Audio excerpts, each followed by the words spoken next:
না না কি ডালেন? গাছের আম রে ভাই। গাছের আম তো ওটা আম আছে তো, এই তো ওটা আম আছে।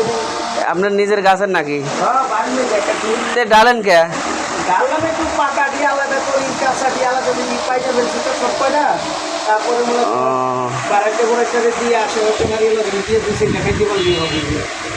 যাক আম তো ভালোই দেখতেছি। সব তো আর পাকে নাই, পাকা পাচ্ছি কয়টা, কাঁচাও আছে। তা দেখতেছি আম তো সাইজ ভালোই আছে আমের। আমের না খুব মিষ্টি, একটা খাইয়ে দেখুন। ঠিক আছে, খাবো না, সমস্যা নাই। দর্শক দেখেন, এই যে আমার নানা আম পাড়েছে, এই যে দেন, এটা আমাকে দেন নানা। কত সুন্দর আম। হ্যাঁ দর্শক এই দেন, আমাকে দিল একটা আম, আমি খায়া দেখি, দেখ আল্লাহ বর্ষা। আপনারা ভিডিওটা যদি ভালো লাগে অবশ্যই লাইক শেয়ার কমেন্ট করবেন। ধন্যবাদ, ভালো থাকবেন।